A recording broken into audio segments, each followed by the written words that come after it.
let's talk about what, if any, ETs do you know about? Three races, if I mean their names, like the names of their planets, are Tzia, Tzia, Nashia, Nashia, and Konom, Konom. Tzia and Nashia are, by the way, already written in Psalms written by King David Hmm. and the Zohar, which both of those were written over 2,000 years ago. Already documented, already written about, only because of the individuals who translated that and interpreted that, they think that Nashia just means desert. I'm sorry, they think that Sia just means desert in Hebrew. And it actually is talking about the place that's like a desert, which is a different planet, not in the Milky Way galaxy, the individuals from Sia. So they don't have much water there. They get their water from elsewhere in the universe, one of the places being Earth, planet Earth. And yeah, so there's a lot of misinterpretation, mistranslation having to do with even those texts from over 2,000 years ago. But all of these races are in cooperation with TLS. They work with TLS. TLS helps them with certain things that they need done. And ultimately, it's all for coming together in intergalactic unity. That's what's going on here. That's the world that we're going to live in one day when we're ready to reach that reality. And do they look like humans?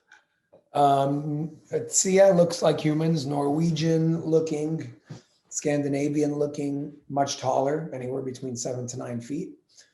Blonde hair, green eyes, and white, but like with a tan. So it's always sunny over there. It's very warm. It's very hot. It's about 140 to 150 degrees Fahrenheit on their planet. They have a water shortage, which is why they have to go to other places to get it. But yeah, they look like human beings, only tall, really good looking, fit, muscular, good looking individuals. Really Scandinavian looking models, put it that way. With nice long hair, both sides, both genders, I mean. Mm-hmm. When it comes to Nashia, also human looking, a little less. They don't have noses and ears. They have more so holes on their faces and on their heads, okay, as their noses and their ears, but they look like Mayan people. They're short, they're like stubby and like big and wide, strong, hairy, but they look like if you were to think of like a Mayan person or a Mexican person that's on the shorter side and thicker, that's what they look like. And their planet is very green, very rich in water. They don't have oceans or lakes, by the way. All their rain goes straight into the ground. So their ground is it's filled with a lot of water, and it's very, very green. But no formal like oceans, lakes, or things like that, or rivers. On Nashia, by the way, they only have fruits. On Sia, they only have vegetables. And on Konom, they only have herbs. And their herbs act as their like superfood of both liquid and nutritional value of food.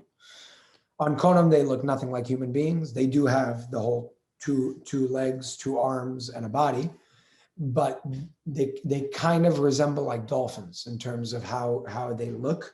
Their neck is about 2 inches or maybe an inch in from their head, and their head kind of comes out like a dolphin. Eyes not on the side and not in front, more so like right here, kind of pointing out like a lizard a little bit, but not completely on the side. And they have like dolphin skin. So it's like gray, shiny, damp. They don't defecate or urinate. All of their excretion goes through their skin. So their skin is always moist and they don't smell. So all these beings eat very clean. Just by nature and what's on their planet, they are vegans because they have nothing else to eat, by the way. There are no animals over there. So on Konom, it's just herbs. On Nashia, it's just fruits. On Sia, it's just vegetables. And they all possess a very high level of awareness. But with that being said, you're not going to see buildings like you see in New York City or Hong Kong. It doesn't happen like that. They're very grounded. They're connected to earth. On Sia, they walk barefoot. So people look and they're like, if they have crafts that can travel intergalactically, why would they walk barefoot? like they're not advanced, and people don't seem to understand that that is advanced, spiritually speaking. They think that wearing shoes made of plastic and chemicals is advanced, and it's not. It actually does the opposite of evolution in every sense of the word. It devolves us because we're staying away from nature instead of living in harmony with it. Mhm. So yeah, that would be. Have you personally worked with beings from each of these places? I'm not able to speak about what I've seen and what I've done when it comes to things like that or any of that technology. That's just something that I was told that I have to follow.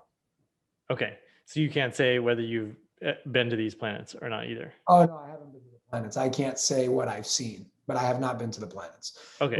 Ray has been to the planets, and others who I know have been to the planets as well.